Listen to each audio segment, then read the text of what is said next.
Le royaume de Dieu n'est pas le manger et le boire, c'est la justice, la paix et la joie dans le Saint-Esprit. Amen. Bienvenue à La Vie dans la Parole avec Joyce Meyer. La Vie dans la Parole est un ministère d'entraide basé sur un enseignement solide et pratique pour une application de la parole de Dieu. Votre réponse est dans la parole de Dieu. Et laissez-moi vous dire, le Seigneur est capable de vous guérir là où vous souffrez. La Vie dans la Parole est un ministère international qui atteint le monde par le cœur de Dieu. Et voici aujourd'hui pour vous l'occasion d'expérimenter la vie dans la parole avec Joyce Meyer.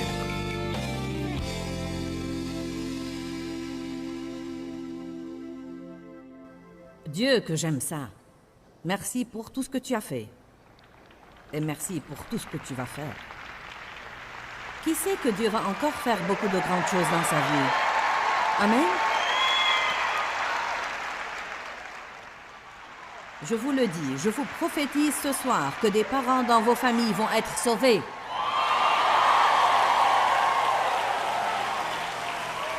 J'ai ça dans mon cœur ce soir, qu'il va y avoir des parents dans vos familles qui vont être sauvés. Et certains d'eux sont ceux que vous avez cru des cas désespérés. Allez maintenant. Ah, alléluia. Merci Jésus. Gloire à Dieu. Je vous le dis, écoutez-moi. Pour certains d'entre vous, il y a une promotion tout près pour vous. Il y a une grâce qui va venir. Je vous le dis, il y a une grâce qui va venir même avec vos ennemis. Alléluia.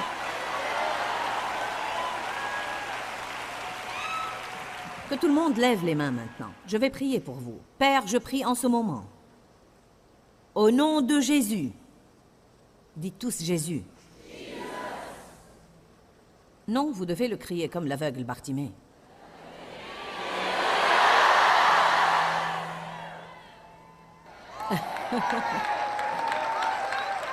Je prie au nom de Jésus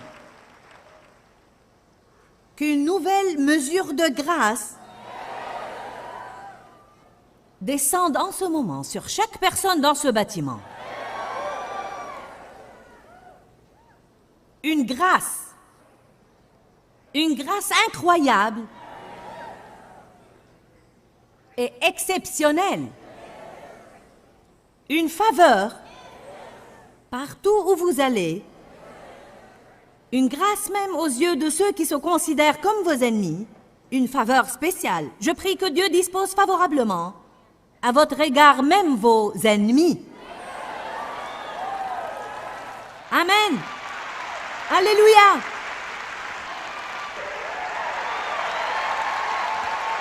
J'aime ça. Asseyez-vous pour un instant. J'étais contente que Charlie ait chanté le chant Merci, car s'il ne l'avait pas fait, j'allais le lui demander. Je suis contente de vous revoir tous. Comment allez-vous? J'ai l'impression que vous allez très bien.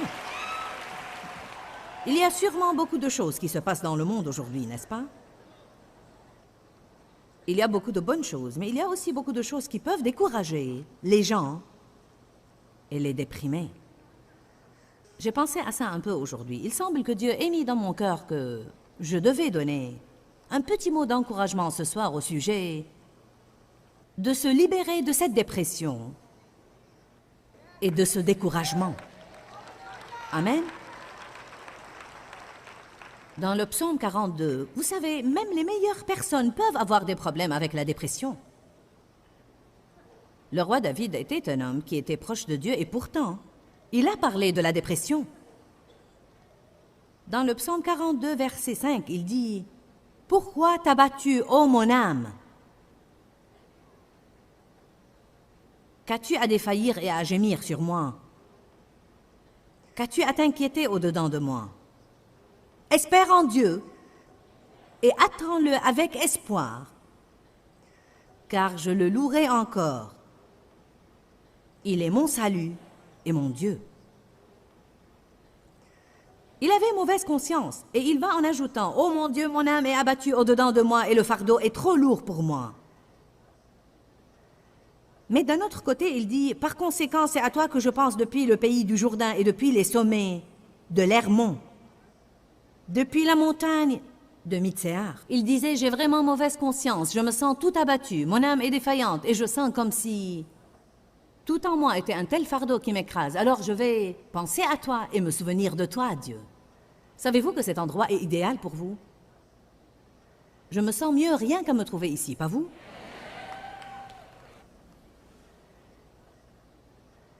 Je crois que les louanges, l'adoration et un cœur reconnaissant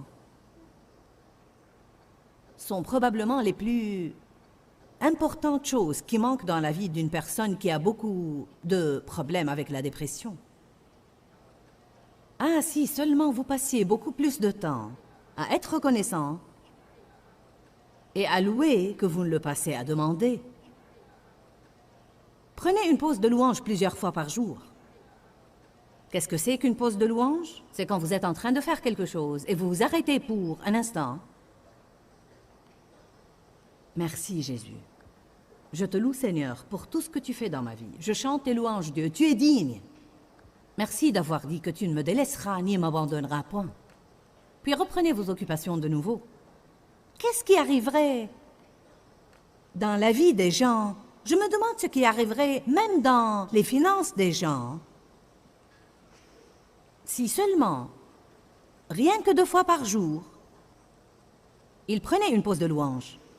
Peut-être qu'une dame passe l'aspirateur, change des couches sales, fait la vaisselle, monte et descend l'escalier, fait la lessive, et 2 enfants hurlent à l'arrière-plan.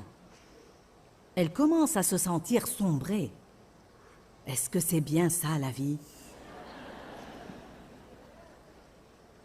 Nous nous sentons comme ça des fois, n'est-ce pas? Surtout si nous faisons la même chose jour après jour après jour, puis nous avons des problèmes d'argent par-dessus le marché. Peut-être un époux qui n'est pas croyant, une facture que nous n'attendions pas. Et les choses peuvent devenir plutôt dures. Mais quand vous sentez que vous commencez à sombrer, n'attendez pas d'être une semaine dans la dépression avant d'essayer de demander de l'aide. Quand vous sentez que vous commencez à sombrer, prenez un moment, mettez-vous à genoux, levez les mains et dites « Seigneur, je glorifie ton nom, je chante tes louanges. Ta parole dit « Mettez un vêtement de louange au lieu d'un esprit abattu. » Et je fais ça en ce moment. Je t'aime, Jésus. Tu es merveilleux. Quand vous vous lèverez, vous allez vous sentir mieux. Dites tous « Pause de louange. » N'est-ce pas un bon conseil? Prenez simplement une petite pause de louange. Alléluia. Vous savez, je peux prier et je vais prier. Et je crois que je peux aider à briser cet esprit de dépression et de découragement qui est peut-être sur certains de vous. Certainement pas tous, mais il y a toujours quelques-uns. Mais si vous ne faites pas quelques changements dans la façon dont vous faites les choses, ça va vous revenir tout de suite. Savez-vous pourquoi nous sommes déprimés? Nous sommes déprimés parce que nous pensons aux mauvais trucs. Alléluia. Nous devons penser combien nous sommes bénis. Vous dites, j'ai tous ces problèmes, je ne sais pas si je suis béni ou non. Vous êtes déjà béni parce que vous n'irez pas en enfer. Amen. Vous êtes béni parce que vous avez la liberté de culte. Parce que vous pouvez aller à toutes les réunions comme celle-ci si le cœur vous en dit. Vous pouvez y aller, y aller et y aller. Vous pouvez avoir la parole en 25 arômes différents, surtout ici à Tulsa. Amen. Dieu soit loué. Il y a une réunion qui a lieu ici presque tous les soirs. Nous allons à des endroits dans le monde où ce n'est pas tout à fait comme ça. Parfois, c'est bon pour les gens d'aller ailleurs et voir ce que c'est que d'être mal loti. Parfois, nous pensons que nous sommes mal lotis, mais nous ne savons pas ce que c'est que d'être mal loti avant d'aller ailleurs et de voir ce que c'est que d'être mal loti. Nous avons des choses, mais nous nous y habituons. Nous nous accoutumons aux choses qu'on a, et puis tout à coup, nous ne sommes plus satisfaits parce que ces choses ne sont plus satisfaisantes pour nous. Puis-je vous dire quelque chose d'important? Il se peut que nous perdions tout ce que nous pensons que nous devons avoir, et si nous n'avions que Jésus, il est suffisant. Amen.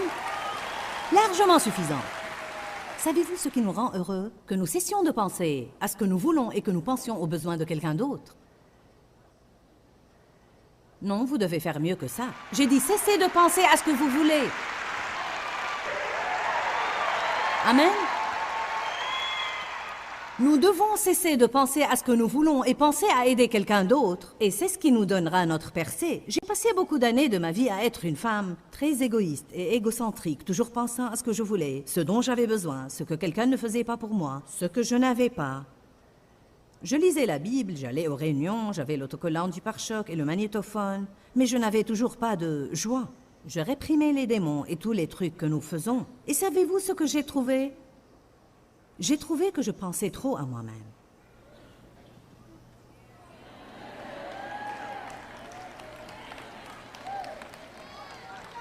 Amen. Je ne le dis pas comme remarque désobligeante, mais parfois nous avons besoin d'un peu de thérapie de choc. Est-il possible que mon problème soit simplement l'égoïsme? Peut-être que vous avez d'autres problèmes. Vous avez des personnes qui vous embêtent et des ennuis avec le diable. Mais je vous le dis, si vous cessez de penser à vous-même et commencez à semer des graines en aidant quelqu'un d'autre, la graine financière fait partie de ça, mais elle n'est pas tout. C'est prier pour les autres, faire tout ce que vous pouvez pour les autres. Simplement, donner votre vie pour les autres.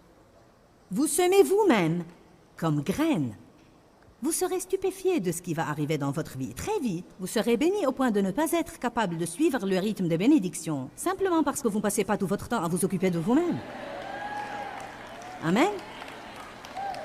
Et je lisais mon journal de prière l'autre jour et j'ai remarqué que depuis quelques mois, un matin, lorsque je priais, j'ai senti comme si Dieu me disait qu'il allait me promouvoir.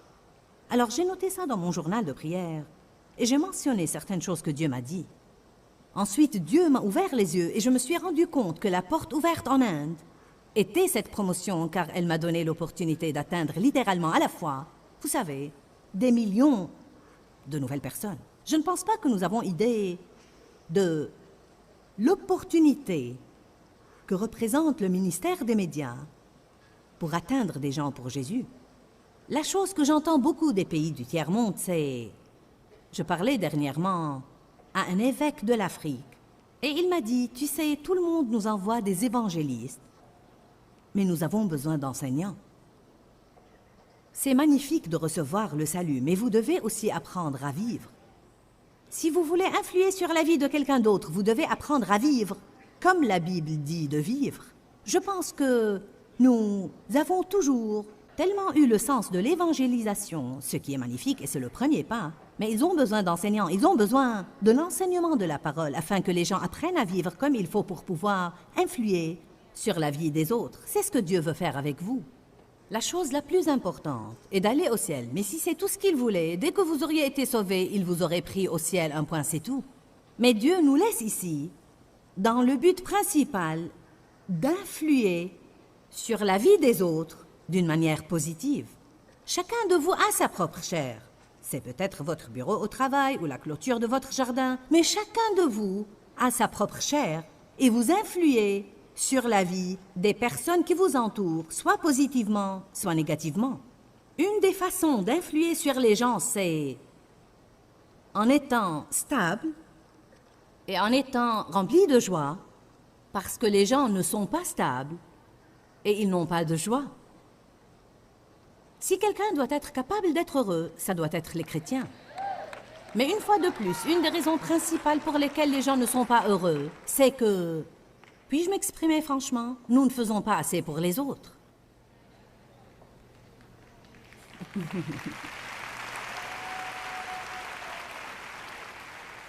Vraiment, nous ne faisons pas assez pour les autres. Nous ne donnons pas assez. Nous ne faisons pas assez. Nous ne nous engageons pas assez. Une des déclarations aujourd'hui est « Je ne veux pas m'engager ». Je ne veux pas m'engager. Pourquoi nous ne voulons pas nous engager? Égoïste. Nous ne voulons pas que quiconque chambarde notre vie. Nous ne voulons pas nous engager à emmener quelqu'un à l'église chaque semaine, car nous serions obligés d'y aller chaque semaine. Nous voulons nous réveiller et décider si nous avons envie d'y aller ou non. Allez, ça va aller mieux que je ne l'anticipais ce soir. Amen. Au fond, je voulais simplement manger de mon assiette. Je vous dis ce que j'ai appris. J'ai changé d'une personne si instable que c'était pathétique à une personne vraiment stable. Calme, décontractée et tranquille. Il n'y a pas tout un tas de choses qui me secouent maintenant et j'en ai des choses tout le temps. Je n'étais pas heureuse. Et maintenant, je vous dis que 99% du temps, je suis vraiment calme, heureuse, je jouis de ma vie et j'ai appris, comme a dit Paul, à vivre dans la pauvreté et dans l'abondance et me contenter. Ce sont des choses que vous devez apprendre. Et je vous le dis, je n'invente pas ça pour avoir une bonne offrande. Je vous dis tout simplement que la chose principale qui m'a changée était que j'ai cessé de penser à moi-même. Et j'ai commencé à penser à comment être une bénédiction à quelqu'un d'autre. Galates 6, verset 10 dit « Souciez-vous, c'est-à-dire ayez l'esprit plein d'idées sur comment vous pouvez être une bénédiction aux autres. Vous serez stupéfiés de ce qui arriverait dans votre vie si vous vous leviez chaque jour pour considérer certaines personnes avec lesquelles vous avez une relation et prendre 10 minutes et penser. Dites tous penser. Je parle des pensées de prière. Seigneur, que puis-je faire pour Nancy? Que puis-je faire pour Sam? Que puis-je faire pour John? Comment puis-je être une bénédiction pour mon mari?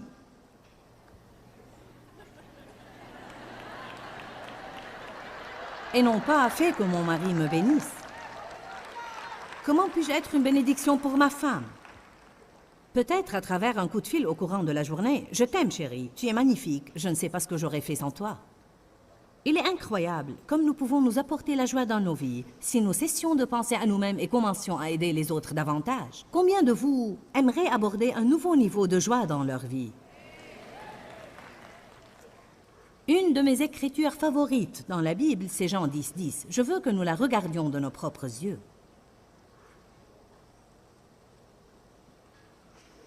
Quelle que soit la joie que nous avons, nous pouvons toujours avoir un nouveau niveau. Amen.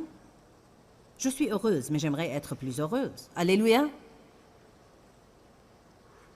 Le voleur vient, en fait, dans le seul but d'égorger, dérober et détruire.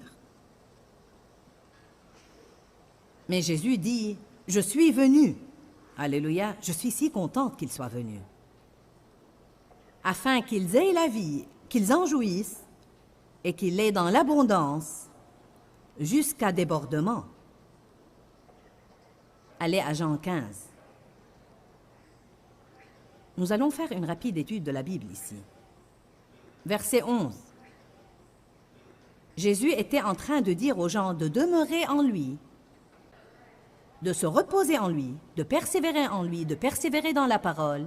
Et il dit, « Je vous ai dit ces choses afin que ma joie et mes délices soient en vous et que votre joie et bonheur soient entièrement parfaits et complets jusqu'à débordement. » Pourquoi veut-il que notre joie déborde? Afin qu'elle atteigne quelqu'un d'autre. Alléluia! Cela ne veut pas dire de passer la journée à rire bêtement. Mais vous savez, la joie est aussi un plaisir calme. C'est un sourire. C'est incroyable ce qui arriverait si les gens commençaient simplement à se sourire les uns aux autres. Aujourd'hui, si vous souriez aux gens, ils pensent que ça ne va pas dans la tête. Jean chapitre 16, verset 24. Jusqu'à présent, vous n'avez rien demandé en mon nom, c'est-à-dire tout ce que je représente. C'est tout un enseignement que nous aborderons plus tard. Mais demandez maintenant et ne cessez pas de demander, et vous recevrez, afin que votre joie, bonheur et délices soient parfaits et complets jusqu'à débordement. Il me semble que Jésus veut que je sois heureuse. Encore une, Jean 17, verset 13. Et maintenant, je viens vers toi. Je dis ces choses pendant que je suis toujours dans le monde, afin que ma joie soit entière et complète et parfaite en eux, pour qu'ils connaissent mon plaisir accompli en eux, pour que mon plaisir soit perfectionné dans leurs âmes et qu'ils aient ma joie en eux, remplissant leur cœur. Tournez-vous vers la personne d'à côté et dites, « Jésus veut que tu sois heureux. » Amen. Levez les mains et laissez-moi voir si vous avez eu des problèmes avec la dépression. Maintenant, gardez les mains levées. Que dire du découragement? Libérons-nous de ça aussi. D'accord.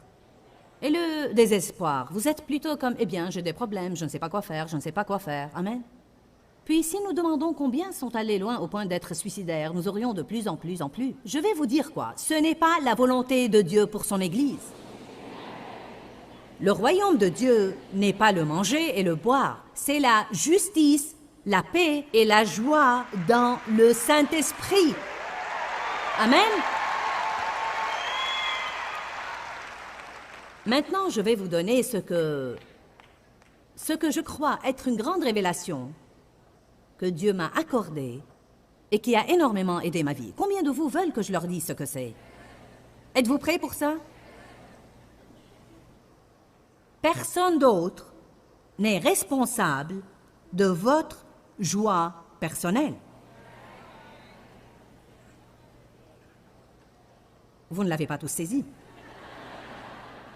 Ça veut dire que ce n'est pas la faute de Dave si je ne suis pas heureuse. Ce n'est pas la faute de votre patron si vous n'êtes pas heureux. Allez maintenant. Il y a peut-être des gens qui vous exaspèrent et ne font pas les choses que vous voulez qu'ils fassent. Mais si ma joie était fondée sur les gens et fondée sur le monde, et tous ces trucs-là, j'aurais alors des ennuis tout le temps. Ça m'a vraiment dit quelque chose. Quand j'ai compris ça, ma joie personnelle n'est pas la responsabilité de quelqu'un d'autre.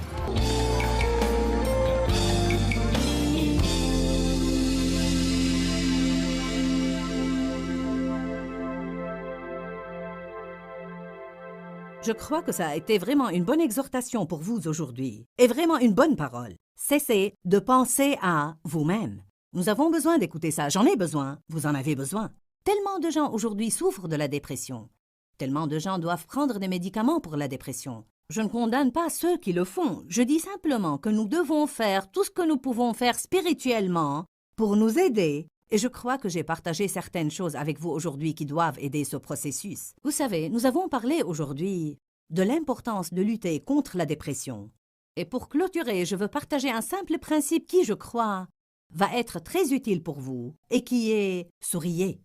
C'est une chose que vous pouvez faire exprès. Honnêtement, si vous allez sourire exprès, quel que soit le mauvais état de vos émotions, quelle que soit la déprime que vous faites, si vous vous mettez un beau sourire sur la face, vous allez vous sentir mieux dans votre peau. Donc, je vous encourage aujourd'hui, oui, je vous défie même, de commencer à sourire davantage. Souriez de façon régulière, car les gens qui sont déprimés ont normalement l'air découragés. Donc, mon mot de clôture aujourd'hui, c'est « souriez ». Je crois que ça va vous remonter le moral. Que Dieu vous bénisse. Nous nous reverrons très bientôt. Quand, Seigneur, quand? Dans ce livret, Joyce Meyer vous apprend à faire confiance au temps de Dieu. Pour obtenir ce livret gratuitement, écrivez-nous à Joyce Meyer, boîte postale 40095-6300, Larnaca, Chypre. Ou bien visitez notre site web www.joycemeyer.org/fr.